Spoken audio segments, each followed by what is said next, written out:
Hi, I'm Samir Jain at Active Allocator. I attended a great conference on the future of the European Union. It is hard to predict the future of Europe. There are huge challenges to the whole of Europe, and these come from, of course, things like what they talked about in the conference, climate change, an aging population, unemployment, immigration, global security. All of these are issues that the EU must find solutions to. There was a lot of talk about mitigating climate change, defining a common strategy to address migration flows, and strengthening the security of EU citizens. At the same time, the EU must deal with new risks that are induced by a changing global environment. On the one hand, rising protectionism across the globe, Brexit, the looming prospects of a global trade war, all of these have potential to create new challenges for the EU project.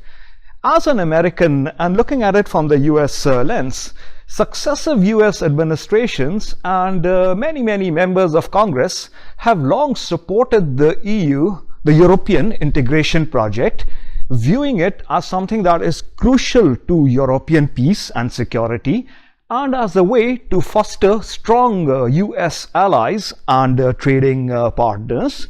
So the United States and Europe share a dynamic political partnership on an array of foreign policy issues, and the US-EU trade and investment relationships have been extensive, and for the most part they have been mutually beneficial.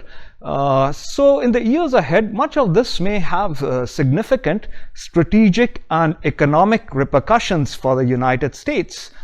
And at the same time, EU leaders are concerned about, and rightly so I guess, indications that the Trump administration could diverge from a traditionally held US view on European integration and the US-EU partnership. So in this context, strengthening the resilience of the economic and monetary union, whose architecture unfortunately remains incomplete, is what they talked about in the conference, is going to be essential.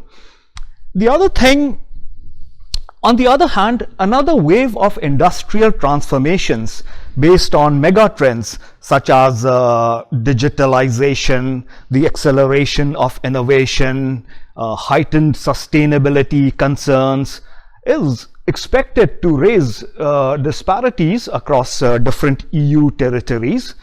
And as a result of this, the geographic concentration of nationalism across the continent could also threaten the EU's integration prospects.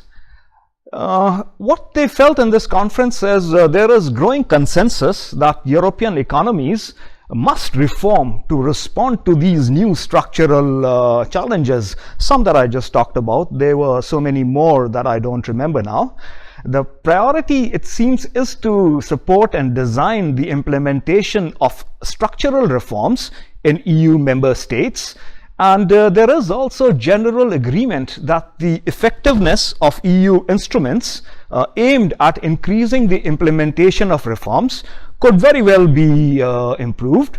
But the debate about the ultimate goal of structural reforms still remains open. Some argue here that these should focus on reducing macroeconomic imbalances that may negatively impact the EU's growth prospects. Others consider that they should be focused on reducing regional disparities or enhancing social inclusiveness.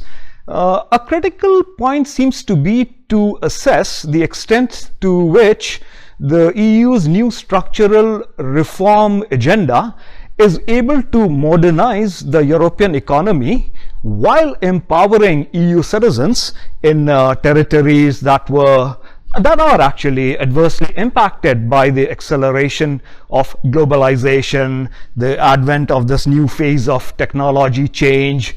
So the experts that were here recommend that the Commission rethinks the rationale of the distribution of EU support for structural reforms in EU member states and it sets out a positive, forward-looking agenda for change. What that is still very nebulous. What they also felt is the Commission should take on the role of a strategic enabler in the implementation of the EU's growth agenda by putting structural growth enhancing reforms at the heart of a new growth strategy for the EU. A stronger engagement from stakeholders could help deliver greater clarity, visibility, a more compelling narrative for the EU and the Commission to champion the structural reform agenda. These are all very macro trends that in some way will influence our calls for asset allocation, but it's very hard to draw a direct linkage between asset pricing and the kind of things that I have just talked about. But we are keeping an eye out on it for you. I'll keep you posted. Thank you so much for listening in. Bye-bye.